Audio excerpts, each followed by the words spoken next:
So we continue with the multi-dimensional arrays.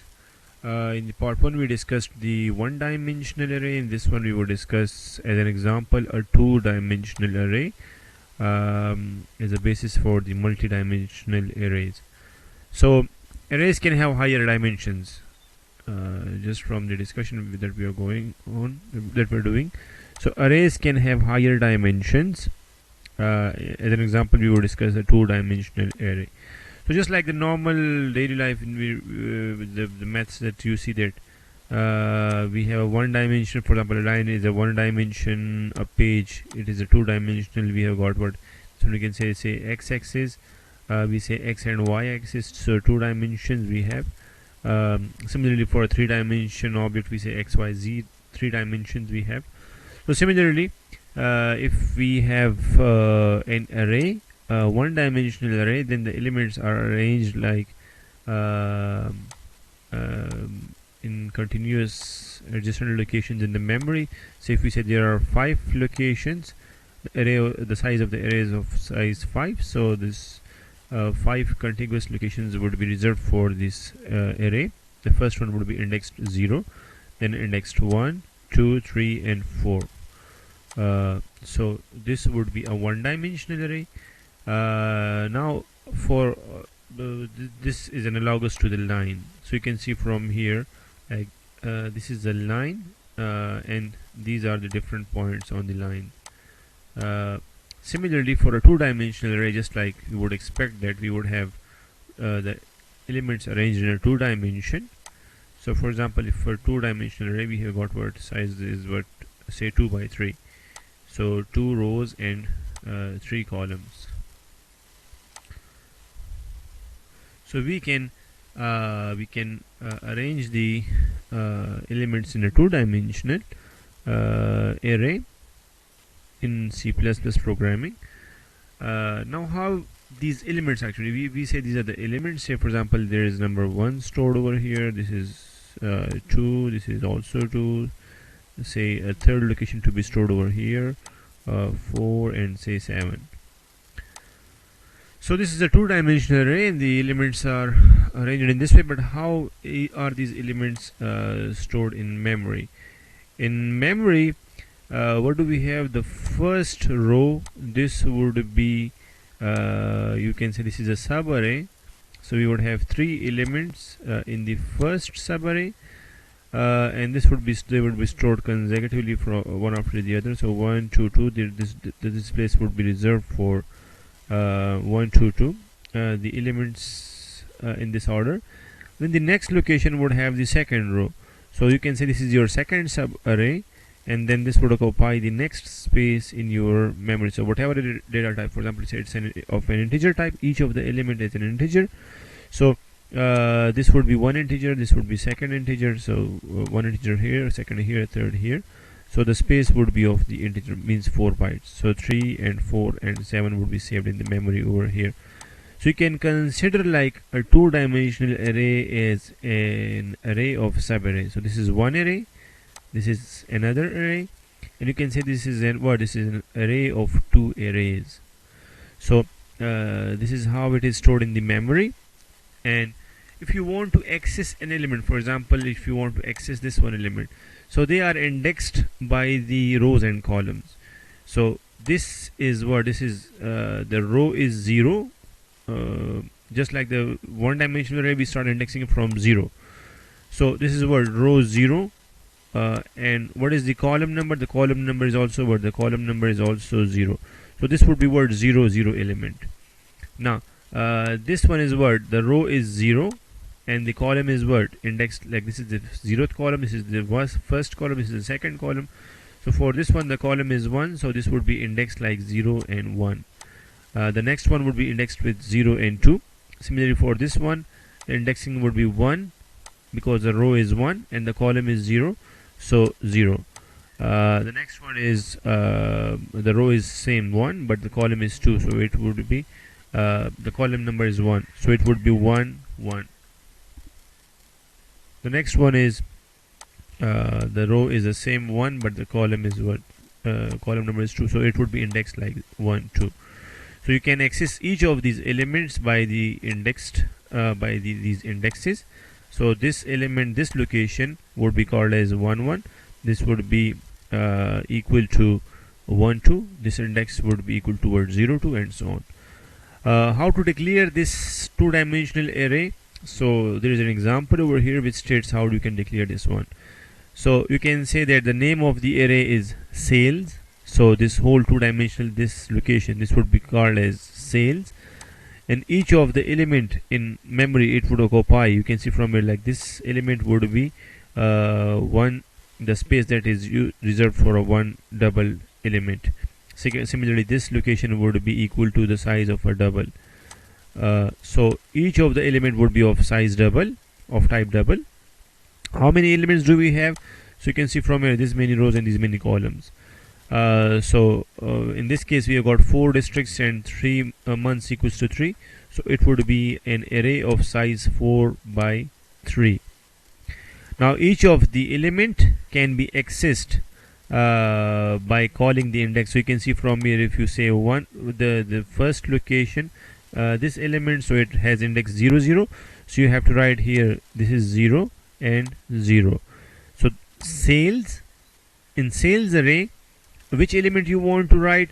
The element, this one, it has got index 0 0, so the district, which is the row, and the month, which is the column. So district is 0 and month column is 0, so it would mean the first element.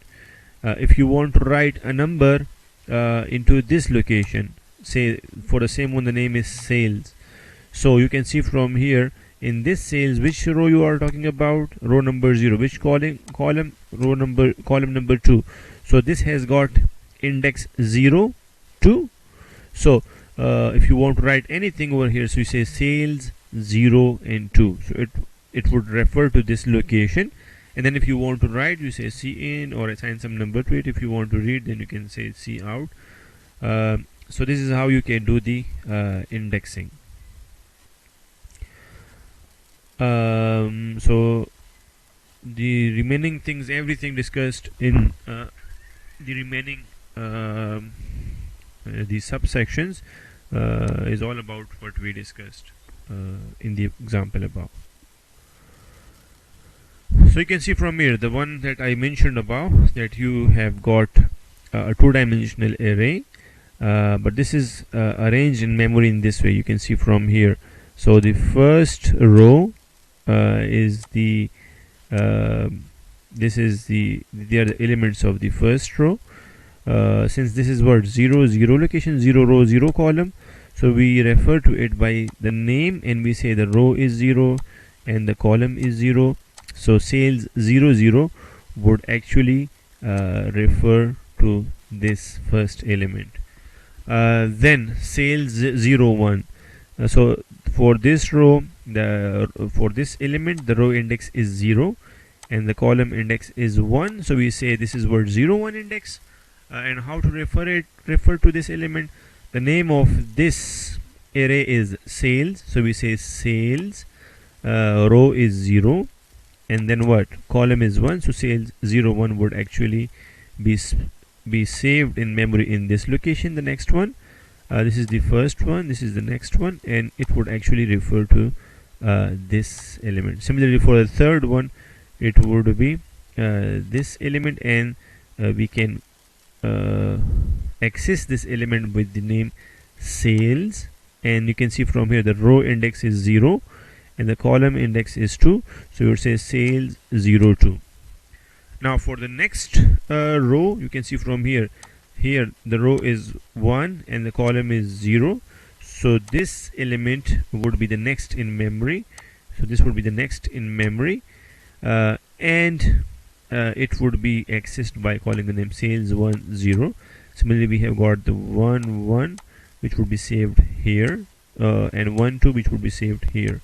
So you can see from here, you can say this is what, a one-dimensional array, this is another one-dimensional array, this is the next one is third one-dimensional array, fourth one-dimensional array, and they are saved in the first array, subarray is saved first in the memory, then the second subarray, then the third subarray, then the fourth subarray, and this whole is called as a two-dimensional array. So two-dimensional array is what? An array of one-dimensional arrays.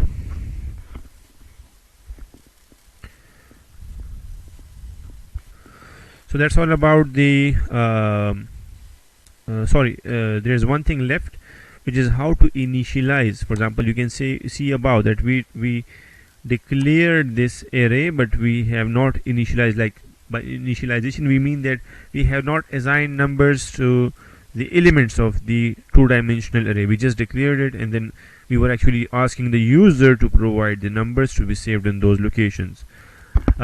In this example, as soon as we say that this is the name of the array, two-dimensional array, we would also give numbers to those elements. So we can initialize a two-dimensional array as well, just like we initialized a one-dimensional array. So you can do this in the same way.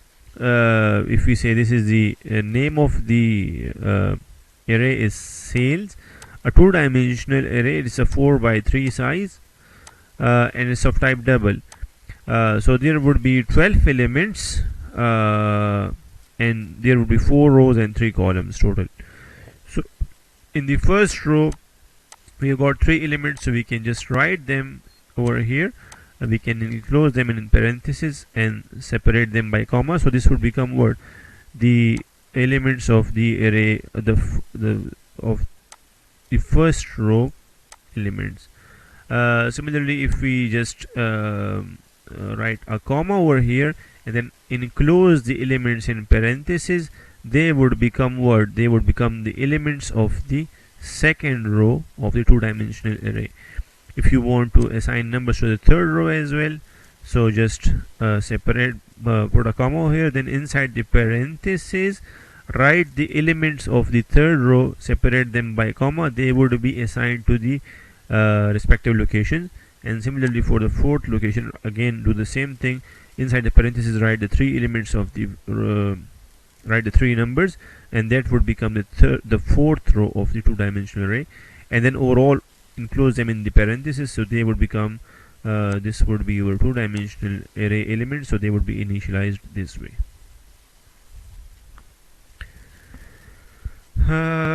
If you want to pass arrays to functions, so it's also just like for example, we say the name of the function is say fu, and it returns an integer type, and for example, if we say what are the arguments, so argument means the numbers that we want to pass, the elements that we want to pass to the function. So for example, say this accepts an integer, and the name of the integer would be a in this function. So it accepts an integer, and then we have got a body of the function. So in this case we say that we are passing an integer to this function. Okay, now in this case we say we want to pass an array to a function. So the elements that would be passed over here, this would not be an integer, but it would be an array of, for example, integers. So how do we do this thing? The syntax for the passing the arrays is given over here.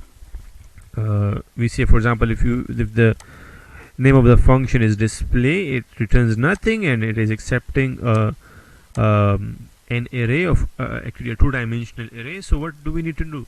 We need to provide the data type of the elements of the array. So for example, if the array is a two-dimensional array, and all the elements are of type integer, so it's a two-dimensional array of integers, so then we need to specify over here that it's actually an integer array.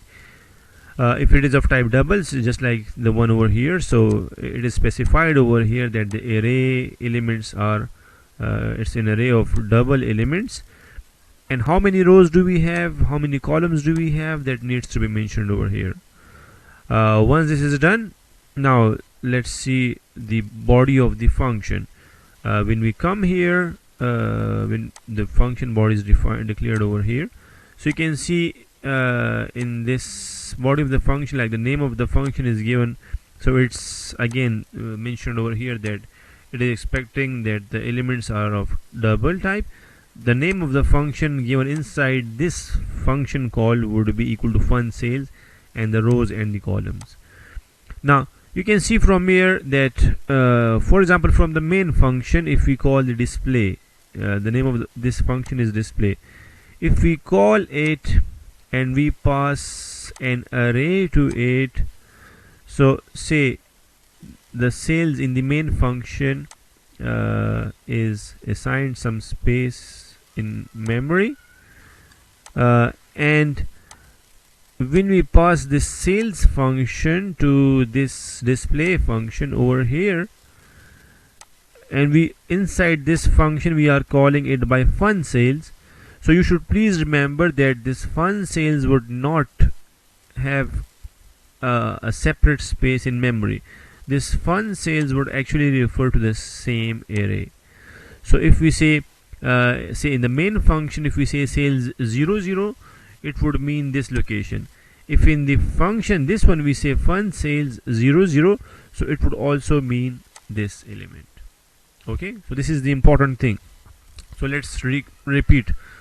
This is the function, this is the program which is used to see how we can pass arrays to functions.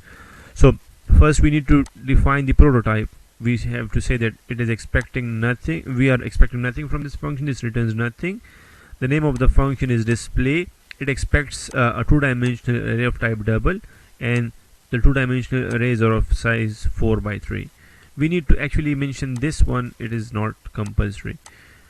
So this is the prototype, this is the declaration, and inside the main function we are actually making a two-dimensional array of size district month, which is 4 by 4. We have initialized it, the array over here, and then we are doing what?